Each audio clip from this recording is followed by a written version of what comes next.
Приветствую тебя, друг! Сегодня я тебе расскажу об одном из самых популярных индикаторов скользящее среднее.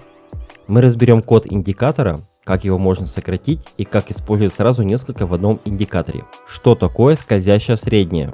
Скользящее среднее, Moving Average или сокращенно MA, это один из самых универсальных и популярных индикаторов на рынке, который может быть использован для торговли по тренду. Скользящее среднее показывает среднюю цену за указанный период времени. Это могут быть 1 час или 5 минут и является запаздывающим индикатором. Типы скользящих средних. Существует два основных типа скользящих средних.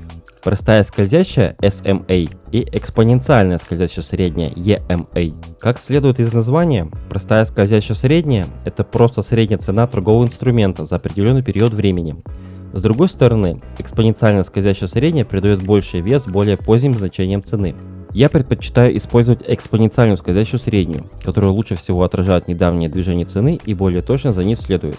Как выглядит скользящая средняя? Простые и экспоненциальные скользящие выглядят в виде плавной линии. К примеру, скользящая средняя за 50 периодов на часовом графике использует последние 50 часов движения цены для формирования среднего значения. Никогда не следует использовать скользящую среднюю изолированно. Лучше всего ее сочетать со свечными паттернами и другими сигналами рынка. Динамические уровни поддержки и сопротивления. На трендовом рынке скользящие средние могут выступать в роли динамических уровней поддержки и сопротивления. Рынок можно сравнивать с резиновой лентой. Если он растягивается слишком сильно, то всегда происходит откат. То есть рынок постоянно возвращается к скользящей средней. Поэтому, если ты хочешь найти хорошую точку входа на трендовом рынке, всегда дождись возвращения цены к скользящей средней. Простая скользящая средняя. Для того, чтобы добавить индикатор на график, переходим в индикаторы и в строке поиска вводим SMA и выбираем простое скользящее среднее. Индикатор добавился на наш график. Давай посмотрим его настройки. Во вкладке «Аргументы» мы видим входные данные индикатора. Длина.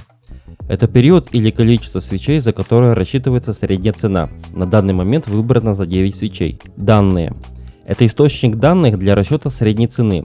На данный момент выбрана цена закрытия, то есть для расчета средней цены индикатор будет брать цену закрытия у 9 свечей.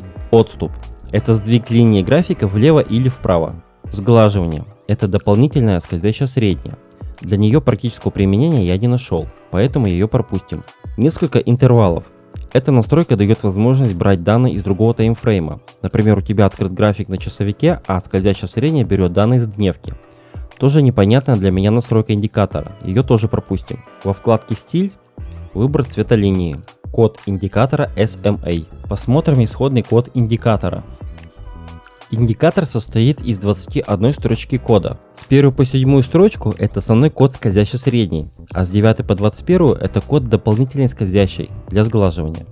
Как я говорил ранее, мы ее пропустим и не будем разбирать ее код. Итак, разберем основной код скользящей средней. Во второй строчке объявляем функцию индикатор и задаем полное имя Moving Average Simple и короткое имя SMA.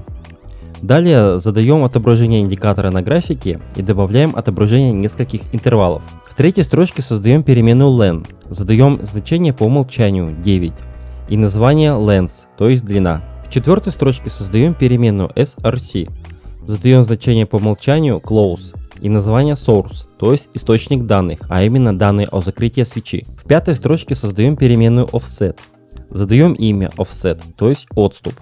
Задаем значение по умолчанию 0 и задаем интервал изменения от минус 500 до плюс 500. В шестой строчке создаем переменную out и записываем в нее функцию SMA, а в скобках указываем переменные, из которых функция будет брать данные для расчета значений для скользящей средней. В седьмой строчке объявляем функцию plot для рисования линии индикатора. В скобках указываем переменную с данными о средней цены, задаем цвет линии, имя и отступ. Экспоненциальная скользящая средняя. Для того, чтобы добавить индикатор на график, переходим в индикаторы и в строке поиска вводим EMA и выбираем скользящая средняя экспоненциальная. Индикатор добавился на наш график. Давай посмотрим его настройки. Настройки идентичны простой скользящей средней, разница лишь в формуле расчета. Код индикатора EMA. Код индикатора EMA идентичен коду индикатора SMA. Разница лишь в шестой строчке. Вот смотри, слева код индикатора EMA, справа SMA. Разница в функции расчета данных. Как сократить код индикатора? Как я уже говорил, я предпочитаю использовать экспоненциальную скользящую среднюю, поэтому покажу сокращение кода на ее примере. Итак, выделим и скопируем основной код индикатора. Закроем стандартный индикатор и откроем шаблон для нового индикатора. Удалим код шаблона и вставим скопированный ранее код. Добавим индикатор на график, чтобы убедиться, что он работает. Сократим код индикатора так, чтобы осталось всего 3 строчки кода, а именно 1, 2 и 7. Для начала скопируем функцию расчета скользящей средней и вставим ее вместо переменной out в функции plot.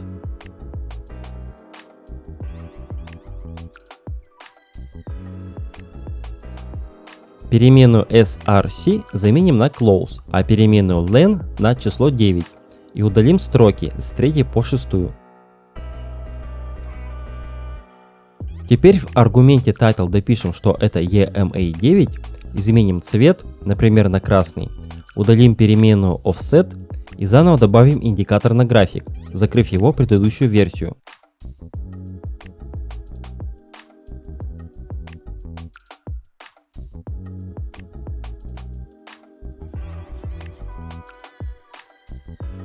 Как мы видим, индикатор работает, и в настройках можно изменить только цвет линии.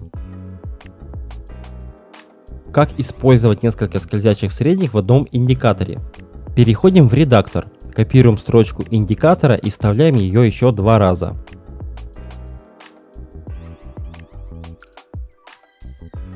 Для примера изменим период индикаторов на 20, 50 и 100. Отредактируем имя и цвет линии. Теперь для того, чтобы посмотреть на результат, закроем предыдущий индикатор и добавим новый.